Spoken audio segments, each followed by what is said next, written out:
स्वागत है आप सबका अपना चैनल MS गिल इंफोटेनमेंट में। आज हम आपको गुरु गोबिंद सिंह जी और गधे की साखी सुनाएंगे। एक दिन गुरु गोबिंद सिंह जी आनंदपुर शहर से गुजर रहे थे। अचानक बाजार में सब्जी की दुकान लगाने वाले के गधे की लंबी थकी हुई रैंक से माहौल गूंज उठा। भारी बोझ से दबा गधा दोपहर की गर्मी में पानी की प्यास से व्याकुल होकर विलाप कर रहा था। लेकिन स्थानीय लोग इसके आदी थे, वे इसे रोज सुनते थे। उन्होंने मूर्ख गधे का मजाक उड़ाया और हंसे, लेकिन गुरुजी को उस जानवर पर दया आ गई।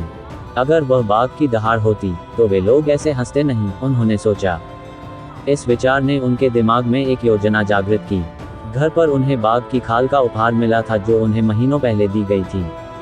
उनके कुछ सिख उनके पास गधा को लेकर आए। वह जानवर को घर ले गए, उसे खाना खिलाया और पानी पिलाया। फिर धीरे से उसकी पीठ पर बाघ की खाल रख दी। वापस गांव में वह उसे ले गए और उसे आज़ाद घूमने के लिए छोड़ दिया। गधा आश्चर्यचकित रह गया। वह जहां भी गया अब उसके लिए रास्ता साफ हो जाता। स्त्रियां और बच्चे चिल्लाते हुए उसके पास से दौड़ जाते।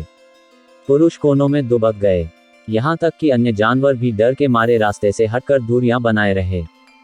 जल्द ही गधा बाजार में अकेला था, यहां तक कि उसका मालिक भी उसे देखकर भाग गया। लेकिन उसने आनन फानन में सेब और गाजर के ढेरों को छोड़ दिया था। जल्द ही गधा जीवन भर की बेहतरीन दावत का आनंद ले रहा था। गधे के लिए यह समझना कठिन था, क्योंकि आज तक अगर वह फल और सब्जियों को सूंघ लेता था तो उसे पीटा जाता था। लेकिन पूरा शहर डरा हुआ था। उन्हें बाजार में घूम रहे खतरनाक बाघ से छुटकारा पाना था। कोई भी सुरक्षित महसूस नहीं कर रहा था। उन्हें इसे वापस जंगल में ले जाना होगा। समस्या थी रास्ता ढूंढने की, और समस्या के समाधान के लिए बैठक बुलाई गई। बैठक में गुरुजी को एक विचार आया। वह बाघ को डरा देंगे और वे उसे अपने सामने से जंगल में वापस खदेड़ सकेंगे। तो इस पर सहमति बनी। जल्द ही बाजार में चारों ओर ढोल की थापें गूंजने लगीं, जिससे बेचारा गधा हतप्रभ हो गया। इस तरह और उस तरफ मुड़ा, फिर शोर से दूर कहीं भी जंगल में जितना संभव हो सके पीछे हट गया। उसका पूरा शरीर घबराहट से कांप उठा।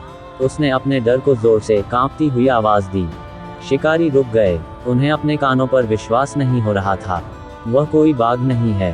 वे एक दूसरे को चिल्लाने लगे, निश्चित रूप से वह बाजार से सब्जी लाने वाला गधा ही है। धीरे धीरे वे निकट आए। गधा घबराया हुआ खड़ा उन्हें घूर रहा था। जल्दी ही एक झाड़ी की शाखा पर बाघ की खाल लटक रही थी। ये सब देखकर धीरे धीरे गुरुजी ने भयभीत जानवर को शांत किया। उसके सिर और कानों को अपने हाथ से सहला के प्यार किया। वो सब्जी वाला का गधा है, उन्होंने लोगों से कहा। उसने बाघ की खाल पहनी थी, लेकिन वो भावना और कार्य से केवल गधे की तरह ही थे। धन धन पिता दशमेश।